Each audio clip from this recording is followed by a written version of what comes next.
Hello everyone, welcome back to my channel. This is Melissa with Enchanted Emerald bringing you a reading for Aries, Sun, Moon, Rising, and Venus for love for the week of August 9th through August 15th, 2026. Out of the Late Seers Tarot, we have the 4 and 5 of Cups at the very top, and then we have the Knight of Pentacles, the 9 of Pentacles, and the 3 of Cups on the bottom row.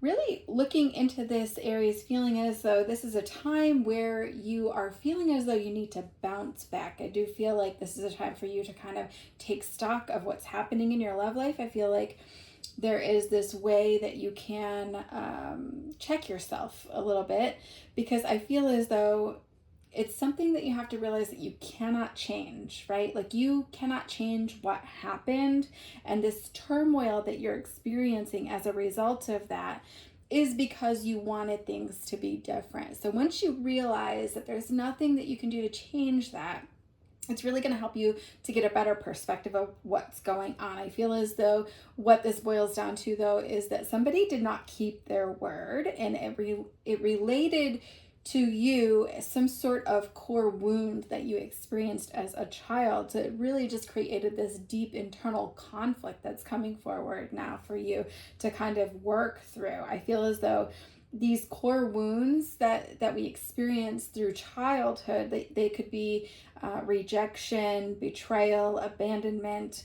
It's really triggered that in some way. And so your job would be to kind of feel into that and try to see if you could identify when this started happening as a child and why, and then also trying to work through that this time is really just realizing that despite this person falling short of your expectations, that really has no, it's completely independent, has no control about like how you work through this. It has no say about what your worth is, right? It's really being a situation.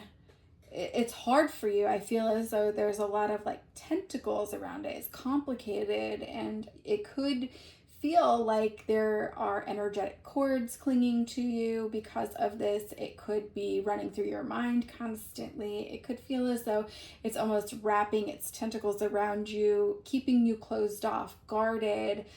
Your chakras are closed up, and it's keeping you in a space where it's very difficult for you to move through that energy, to process it and to let it go. And I think that overall it's spilling into other areas of your life, right?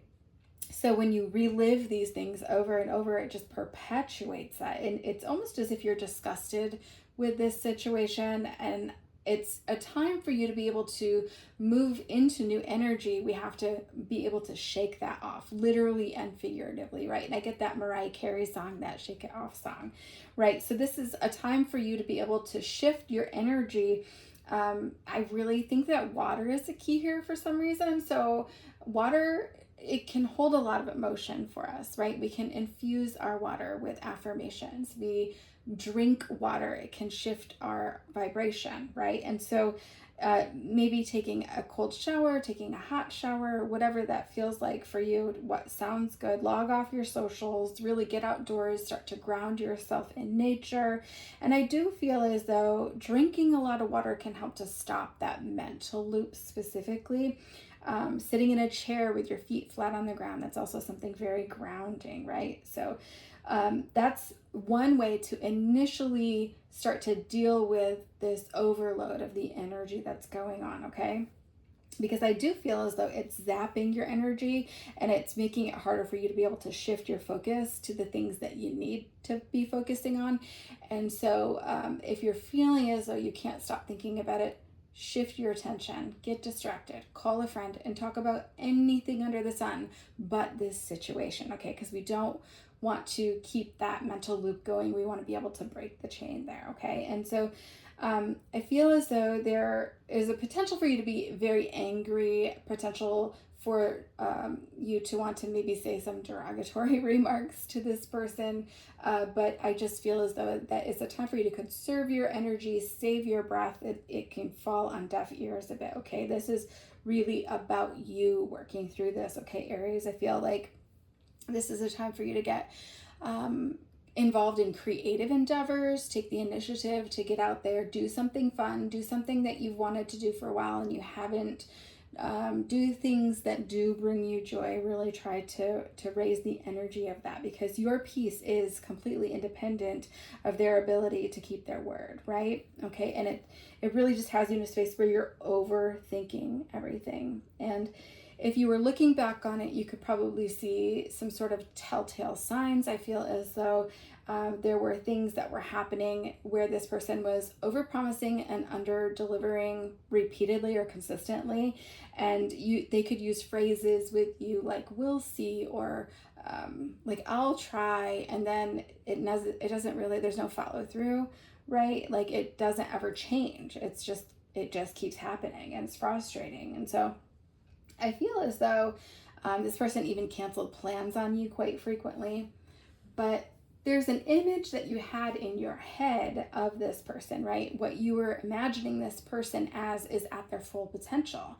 But we got to stop that, because this person is showing you exactly where they're at. We have to believe that. And so I think that there's a potential for you as a result of that to feel regret or to feel as though you aren't worthy of love, right? It just leaves you in this space where you're feeling a little bit more inferior than you had when you started this relationship. And I think this is where we can take extra measures to understand that their failure to keep their word, it just reflects their own inner chaos, their own inner turmoil, right? And so to see that for what it is and not attach an emotion to it, not attach your worth to that, right?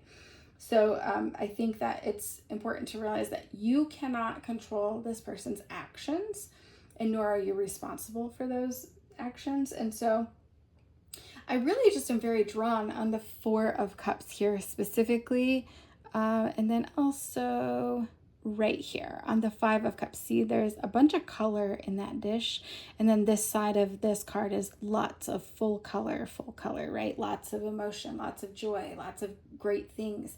But you can see that their focus is on the past, or what happened, the fallout, right? And if you're able to shift your perspective enough, it just opens you up to just seeing things in full color and experiencing all of that, right? So once you're able to work through that energy, it will help to open your chakras back up. You'll be able to let your guard down. You'll be able to connect with the frequency of joy. You'll be able to connect with more and more greater depth of emotion that isn't available to you as you're working through all of this.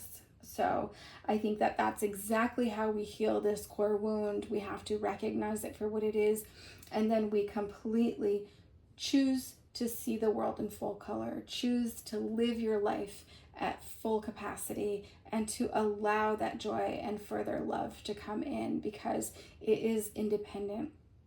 What is happening is independent of your peace, independent of your worth, right? And allowing that to transpire for you. I don't want you to allow it to dampen your spirits and spill over into the rest of your life anymore.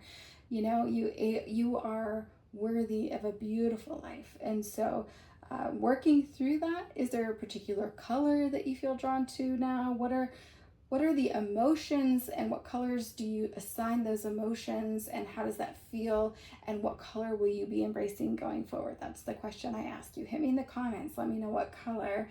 And you know, I think that pink is a very beautiful color.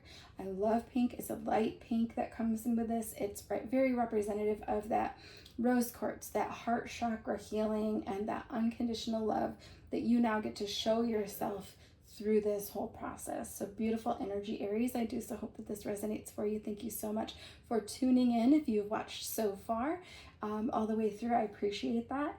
And if you were interested in being made known of all of the content as it is released, new content, please hit that like, hit that subscribe, and I will be back with another read for you guys again soon. Thank you so much. Take care.